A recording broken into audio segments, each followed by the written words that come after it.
Oh, thank you. Thank you. Thanks, Peter. Right, the next person is Alison Allsop.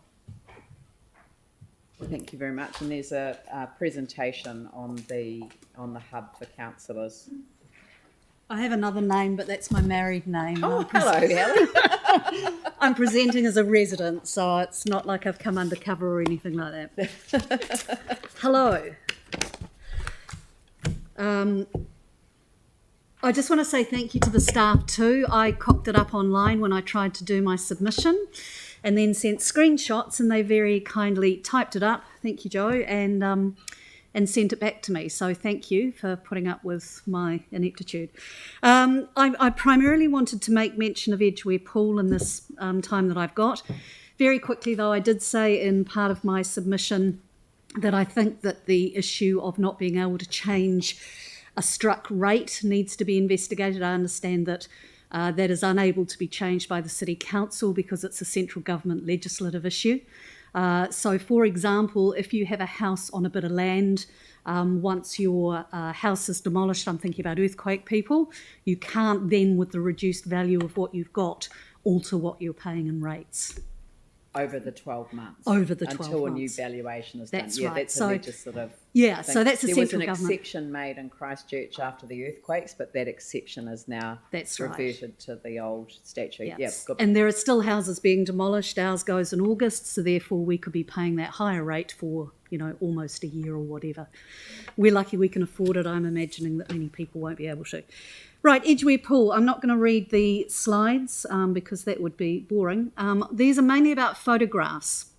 This is the pool. It was built in 1934, and it was built after a full-on fundraising drive by the community, by the locals. So my point there is that the pool started very strongly rooted in the community and still does.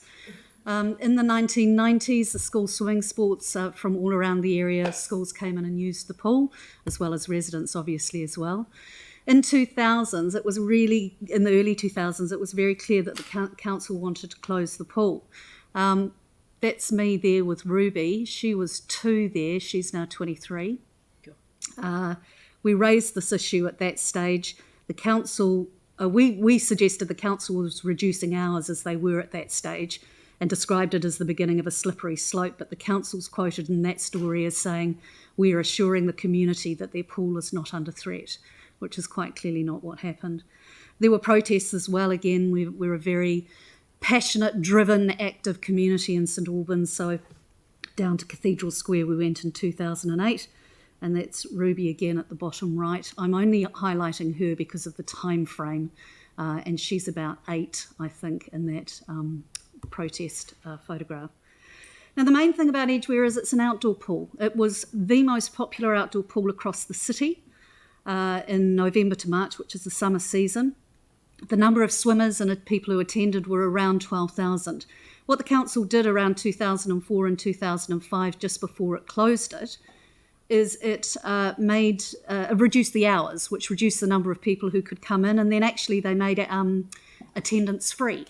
So the income was virtually nothing, and the number of people attending, because of the reduced hours, dropped from around 12,000 to 5,400.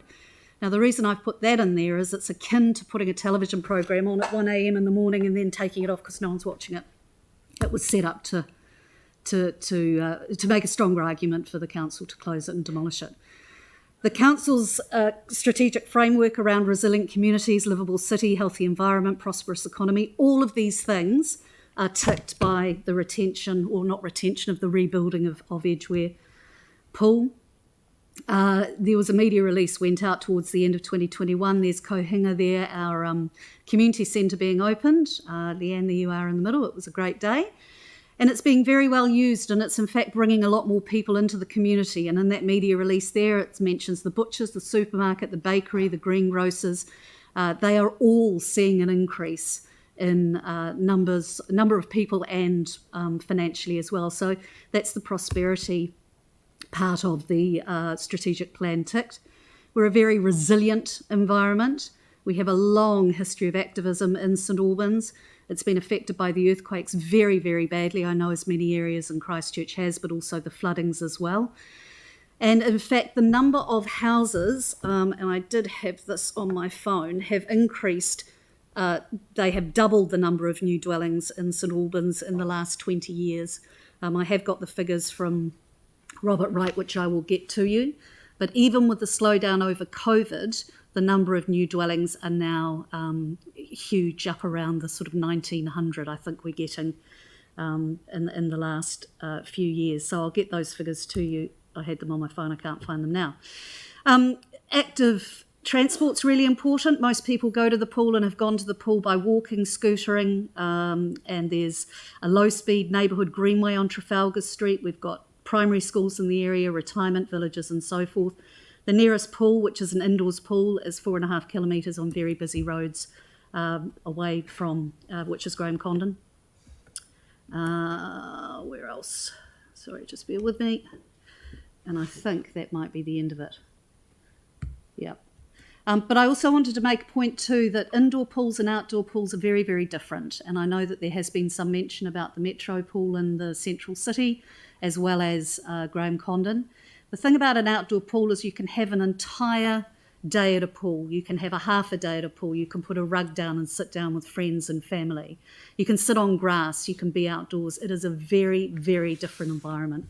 This is a project that will be run by the community for the community, and for what you could get back for it, it is a very, very good investment. And I'd just like to acknowledge Pauline Cotter and her work on getting this proposal across the line and into the plan. It's been a long time coming. Thank you. Thank you very much. We've pretty much used up the 5 Yeah, minutes, sorry. Yeah, so, I'm hopeless with time. No, I know Mike's got his hand up, but I've used up the time. So It's fine. It's fine. okay, Thank you. Thank you very Thanks much. Very much. Alistair Price is the next one